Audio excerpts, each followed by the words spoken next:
yang diawali dengan takbir dan diakhiri dengan salam dengan syarat-syarat yang dimiliki. Jadi dalam sholat itu ada perkataan, ada perbuatan. Jadi yang mana aja nanti menjadi rukun sholat itu harus tahu. Karena rukun adalah suatu perbuatan yang apabila tertinggal atau tidak kita laksanakan maka harus tahu. Ayo, siapa yang bisa mengulang apa itu sholat itu istilah? Segala perkataan dengan takbir, dengan salam, ya, dengan ketentuan tertentu. Contoh, secara bahasa doa artinya, ya, sholat artinya doa. Oke, sekarang, tuh, sekarang Pak Anies tanya, rukun sholat ada berapa? Hah? Rukun sholat ada berapa? Rukun sholat ada 13. Yang keenam itu apa? Rukun berwudu. Nah, ya, coba kita respect dulu, ulang lagi, review. Rukun wudu ada berapa? 6. Yang pertama, berniat. Yang kedua, membasuh muka. Yang ketiga, membasuh kedua tangan sampai siku. Yang keempat, menyapu atau mengusap kepala. Yang kelima, membasuh kedua kaki sampai mata kaki. Yang keenam, tertib. Selain daripada itu disebut sunnah. Contohnya telinga, membasuh telinga, berkumur-kumur.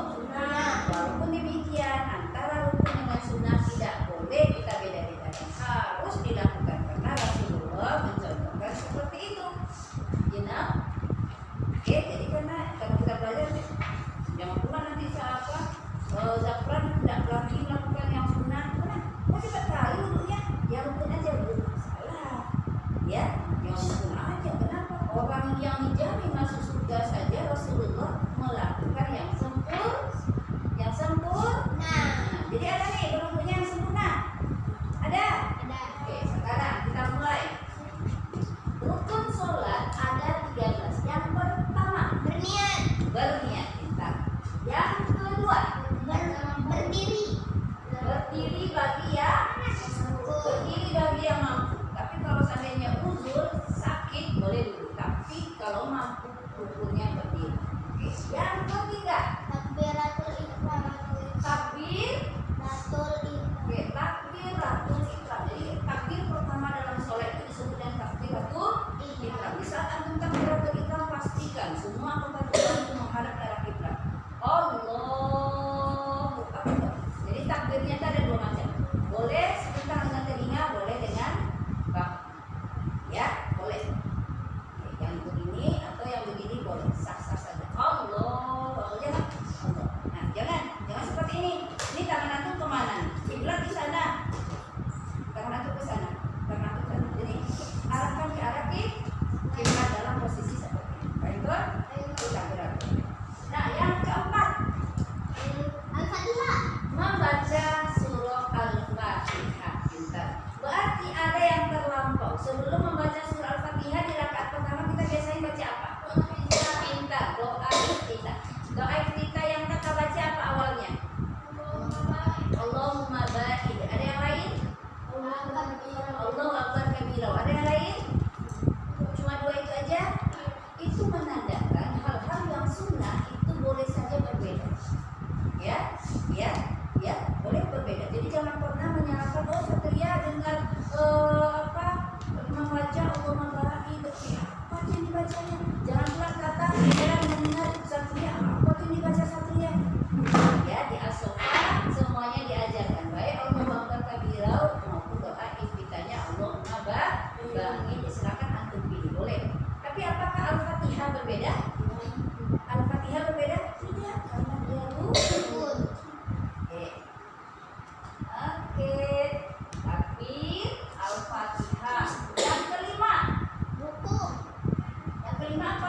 Tunggang lutut antum, lalu tegakkan. Begini. Nggak ada yang begini. Paham? Kelihatan bedanya? Kelihatan tidak? Nah ini tinggi, kepala badan tinggi dari punggung. Kelihatan? Tapi itu rata tidak? Rata tidak punggung kepala? Janganlah begini. Janganlah begini. Kepalanya selalu menunduk. Itu ya selamat. Oke. Oke. Itu rukun sholat yang keempat. Rukun yang kelima. Yang kelima. Yang keenam. Yang keenam apa? Iktidal. Ya, iktidal. Bangkit dari ruku disebut iktidal. Jadi antum harus tahu juga gerakan-gerakan sholat sekaligus dengan rukun. Ketika kita membaca Al-Fatihah, ini gerakan apa namanya? Gerakan apa namanya Ibu Alif peragakan ini?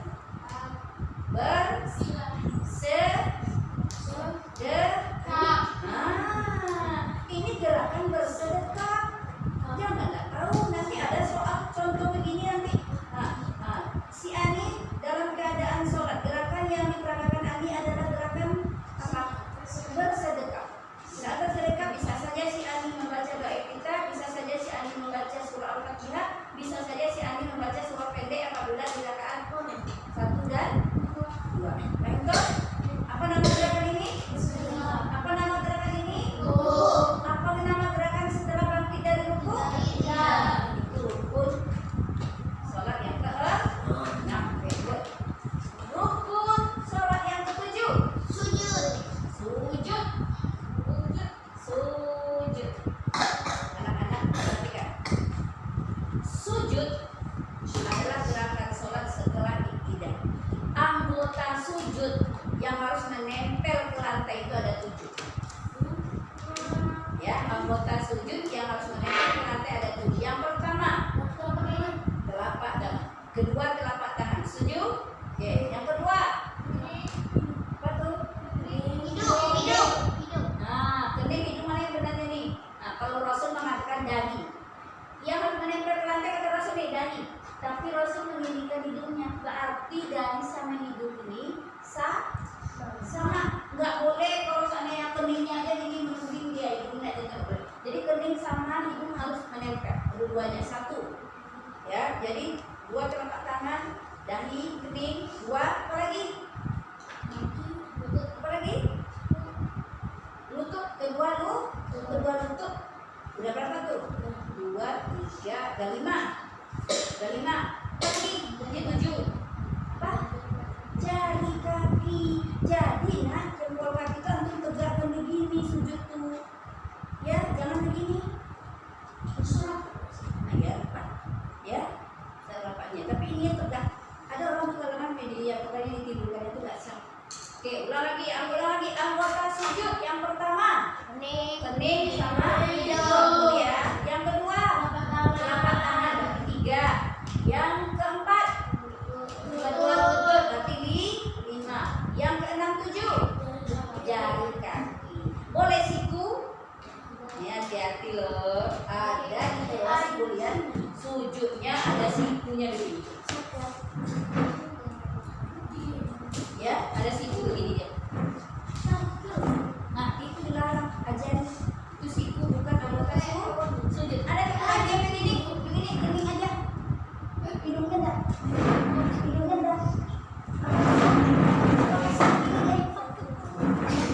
Ada lagi begini.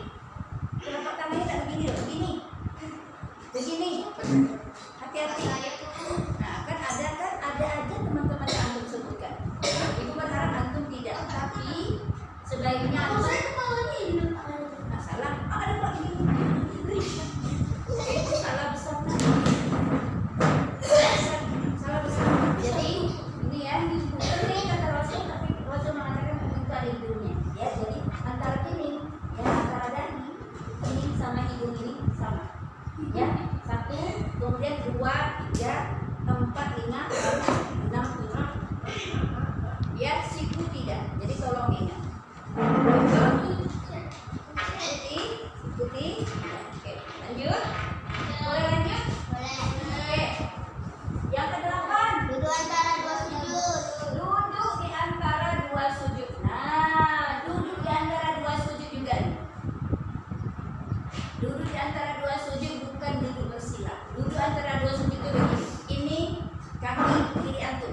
kemudian antum berdiri di sini, kemudian kaki kanan antum tegak berdiri. Oke, bukan begini. Ya, bukan begini di bersimpu namanya, bukan pula kakinya begini, tapi tegak. Kecuali kalau kaki antum sakit. Contoh kaki balis, jempol balis itu pada orang terinjak oleh orang Turki yang ibu rasa ada 150 beratnya. Jadi ibu ada sholat subuh, sholat asar baru sholat sunat fajar. Dia kan memaksa masuk juga, kalau udah ada pengguna, maksain masuk, memang kasih ibu diinjaknya lama, aduh mata ibu asli bakal pas sholat ibu sakit, dia ngerti tapi dia mandang, dia tahu dia dulu sampai sekarang masih sakit, makanya kenapa buat mereka masih dalam begini, jempol baru belum bisa lagi, memarsi ininya kayaknya lubang, jadi belum bisa buat sini, jadi pas sholat begini sekarang, itu namanya dalam keadaan sakit, ada musuhnya, ada keinginan. Iya, nah, jadi kembali ke pelajaran kita. Kembali ke dapur 1, dapur 2, dapur 3, dapur 4, dapur 5.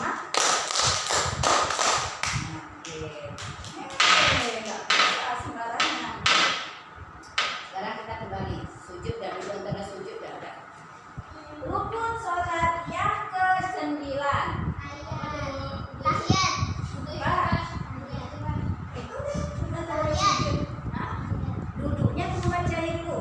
Duduk tahiyat. Oke. Duduk tahiyat atau tawaruk ini iktiros ya, karena tadi disebut iktiros ini tawaruk. Duduk tawaruk itu berbeda dengan iktiros. Duduk iktiros disebut juga duduk antara dua sujud. Jadi kita duduk di atas telapak kaki yang punggung yang ini. Tawaruk. Duduk tawaruk itu begini. Antum di sini kakinya pantatnya di sini, ya kan? Ya kan? Duduknya di lantai, duduknya di lantai, kemudian kakinya tetap di tengah. Kalau iktiros duduknya di atas telapak kaki. Tapi kalau duduk tawaruk ke lantai. Oke, kebayang? Oke, yang ke-10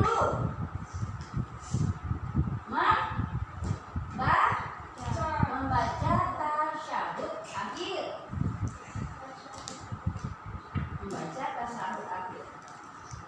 Itu yang rukun. At-tahiyatul mubarakatuh sampai fil alamin innaka hamidum majid. Kenapa tahiyat awal tidak rukun? Siapa yang bisa baca jawab? Kenapa tahiyat awal tidak rukun? Pintar Zafra, tepuk tangan dulu. Soalnya nggak boleh gini-gini, nggak boleh, harus cerdas. Nah, jawab aja. Karena sholat subuh tidak tahiyat awal. Ya, kenapa? Karena sholat subuh tidak ada tahiyat awal. Ya, dia nggak rukun. Oke, good. Kelas 11 membaca sholawat. Ya, yang mana membaca sholawat tuh? Allahumma sholli ala Muhammad wa ala ali Muhammad. Ini juga loh rukun di sholatnya jenazah. Di pelajaran sholat jenazah itu rakaat keberapa itu? Rakaat keberapa tuh kita baca? 30.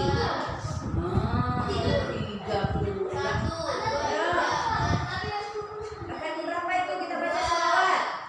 Rakaat yang kedua. Bukan begini-begini sayang. Sholat jenazah itu tidak pakai rakaat, dia hanya pakai takbir saja. Berapa takbir? 4 takbir. Takbir pertama kita baca apa? Al-Fatihah. Takbir kedua sholawat Nabi sama. Takbir yang ketiga doa untuk si mayat. Nanti kita baca sampai doa. Keempat doa untuk yang ditinggal. Baru salamnya ke kanan saja. Walaupun ada dalil mengatakan kanan dan kiri boleh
luar negeri ya, nggak mahal jalan umroh. Ibu yakin kalau mama antum mau umroh, insya Allah semuanya bisa. Ibu yakin mama antum punya uang, cuma kadang-kadang perlunya yang pergi lagi, perlu yang ini lagi, ya iyalah. Kalau dunia itu kita ikutkan nggak selesai-selesai. Ya, ya. Sekarang kita ulang lagi. Rukun sholat ada berapa? 13. Hafal ini.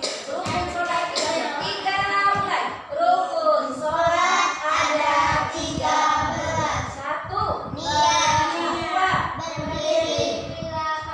3. Takbiratul ihram. 4. Al-Fatihah. 5. Ruku. 6. Qiyam. 7. Sujud. 8. Ridwan. 9. Tawadhu. 10. Membaca tahiyat akhir. 11. Membaca salawat Nabi. 12. Salam. 13. Berdiri. Siapa yang bisa melakukan berapa? Ya, jangan lama-lama apa dulu nanti. Ya, ya, ya, silakan ke depan. Ya, cepat boleh lagi cepat, jangan sampai nggak boleh. Ya, nggak boleh ragu-ragu bisa kita kalah. Ya, cepat. Ya, Salat ada 13. Niat juga mampu Takbiratul ihram, membaca Fatihah, ruku, sujud, duduk ikhlas, duduk tawadhu, membaca tasyahud akhir, membaca sholawat, tertib. Salam ke kanan, tertib. oke, tepuk tangan untuk Zafran. Kanan dan ke kiri boleh. Oke, kirinya katakan baik sebagai sunnah ya, yang rukun. Oke, boleh. Oke, bagi ibu dapat 1 orang semuanya dapat. Itu tugas antum lagi. Jadi nanti waktu dalam ujian rukun keberapa pun barisannya dapat. Oke, setuju ya? Oke. Nah, sekarang kita akan lanjutkan kepada macam-macam sholat. Anak-anak, sholat yang kita lakukan itu ada hukumnya. Hukum sholat yang ada yang hukumnya fardu. Yang hukum sholat itu ada yang fardu, ada yang sunnah. Yang fardu ini pun terbagi 2. Ada yang pintar. Yang fardu atau yang wajib ini terbagi 2. Fardu ain atau wajib ain, yang kedua wajib kifayah. Tata, karena Tata yang bilang tadi baristanya. Apa yang maksudnya fardu ain? Ayo. Apa yang maksudnya fardu ain? Ada yang bisa? Nah, Salat yang wajib kalau dilakukan bisa. sama fardu kifayah juga. Sama. Kalau tidak ada yang melakukan sholat fardu kifayah itu ditinggalkan, itu berdosa juga. Namanya fardu. Tapi ain sama kifayah apa bedanya?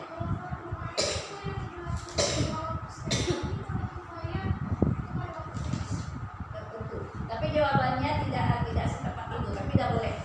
Fardu ain itu adalah fardu yang kewajibannya kita sendiri yang melakukan. Tidak boleh diganti oleh orang lain.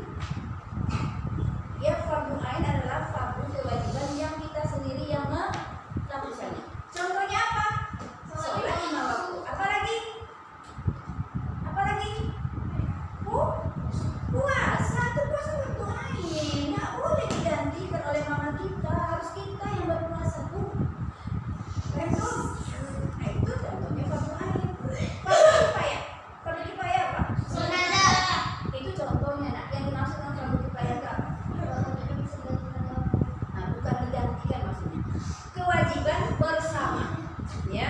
Fardu ain, fardu kifayah itu adalah kewajiban bersama. Yang apabila kalau sudah ada orang lain mengerjakannya, kita tidak bisa mengerjakan karena ada halangan, maka kita tidak berdosa. Itu contohnya sholat jenazah. Itu. Jadi sholat jenazah itu jika ada tetangga kita meninggal, sudah ada rakyat tetangga kita yang menyolati, kita nggak bisa kena sekolah, maka kita tidak berdosa. Tapi justru sebaliknya, Pak, jika tetangga di rumah kita tidak ada yang menyolatkan jenazah itu, maka semua umat Islam berdosa. Seluruh umat Islam di lingkungan itu berdosa. Dunia. Dengar penjelasan. Oke? Nah, itu bedanya fardu ain sama fardu kifayah. Sudah bisa bedakan apa itu fardu ain? Kewajiban diri sendiri kita aja. Harus kita sendiri yang melakukannya. Jadi kalau nggak kuat berpuasa